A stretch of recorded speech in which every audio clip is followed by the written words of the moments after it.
Quelles sont les conséquences immédiates de cette crise dans le domaine de l'immobilier?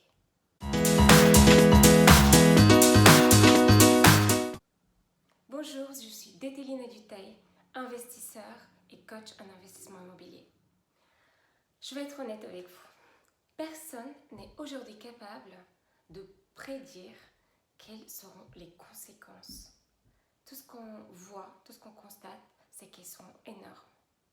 Mais il y a quand même des signes qui ne trompent pas et qu'on peut déjà analyser les premiers changements qui vont être immédiats dès que le confinement sera levé et dès la rentrée. Déjà, suite aux difficultés économiques des entreprises, beaucoup de monde sera déjà en chômage partiel. Donc il est fort probable que si vous êtes bailleur, vous ferez face à des impayés ou à des retards de paiement des loyers. Donc dans cette période, il va falloir être très communicatif et créatif. Donc n'hésitez pas à contacter vos locataires, à leur demander comment ça se passe, s'ils vont bien. N'attendez pas que le problème arrive pour prendre des nouvelles, s'ils sont en bonne santé, et ce n'est pas par intérêt, c'est tout simplement déjà de prendre des nouvelles de vos locataires dans cette période difficile. Ensuite, s'il y a des retards importants de paiement, essayez de comprendre, essayez de proposer, d'échelonner les paiements, parce que toutes les mesures qu'on pouvait prendre avant la crise, aujourd'hui sont un petit peu suspendues. À part d'envoyer des lettres recommandées, finalement, il n'y a pas grand-chose qui fonctionne dans cette période de confinement puisque tout est à l'arrêt. Donc, la seule solution, c'est de trouver une issue à l'amiable. Ensuite, si vous êtes investisseur, bailleur et que vous avez des crédits en cours, je l'espère pour vous, parce que ça veut dire que vous êtes un investisseur rentable, vous aurez peut-être avoir des difficultés aussi de remboursement. Donc sachez qu'en cette période, certaines banques ont proposé de différer les remboursements des crédits. Certains l'ont proposé, d'autres non.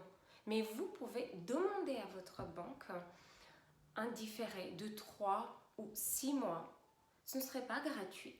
Vous allez payer que les intérêts pendant cette période, mais au moins cela va vous permettre d'avoir une trésorerie, de vous organiser, d'avoir le temps pour mettre en place les prochains paiements. Et pourquoi pas, si cette trésorerie est toujours là à la rentrée, ça peut vous servir d'apport pour des futurs investissements. Oui, la rentrée prochaine sera particulière. Aujourd'hui, il y a énormément de transactions à l'arrêt ou au ralenti. Donc, quand cela va rentrer dans une certaine normalité, parce que je pense qu'il y aura un avant et après la crise, à la rentrée, il y aura un véritable embouteillage chez les notaires. Donc, qui dit embouteillage dit des délais beaucoup plus longs de transactions, de signatures, avec le risque inhérent que certaines personnes n'obtiennent pas leur crédit. Du coup, certains biens rebelote vont être proposés de nouveau sur le marché. Donc, clairement, les investisseurs ou les acheteurs seront en position de force. Donc, les marges de négociation seront beaucoup plus importantes. Oui, vous pouvez vous permettre de proposer un prix très très bas. Soit il passe, soit il casse, soit la partie en face peut vous faire une contre-proposition. Mais en tout cas, allez-y. Ensuite, si vous avez eu comme projet de vendre, ne le faites pas. Attendez. Si vous n'êtes pas dans l'urgence, ne vendez pas. Dans l'année qui vient ou dans les 2 ans qui viennent, il vaut mieux acheter que vendre.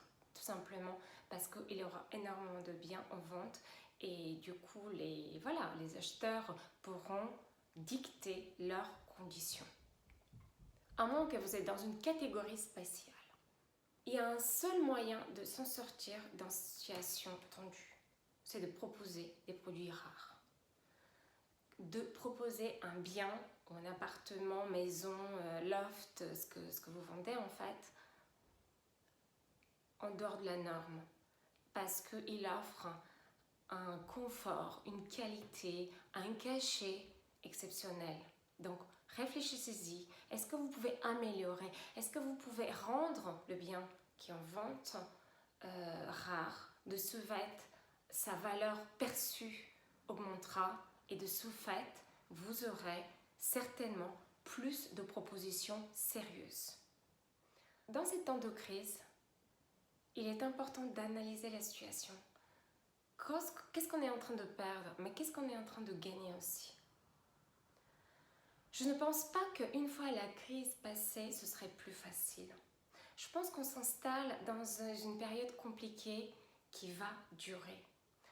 Et pourquoi pas mettre à profit le temps qui nous est donné pour grandir, pour devenir plus, pour augmenter notre capacité d'analyse, de compréhension, pour tout simplement être plus résistant, c'est-à-dire mieux s'organiser, enlever tout ce qui est superflu, faire appel à toutes nos ressources intérieures, faire appel aux ressources extérieures, réseaux, amis, compétences dans notre entourage qu'on n'avait pas utilisées, se former en distance des choses qu'on avait envie de développer et qu'on a toujours repoussé pour le lendemain.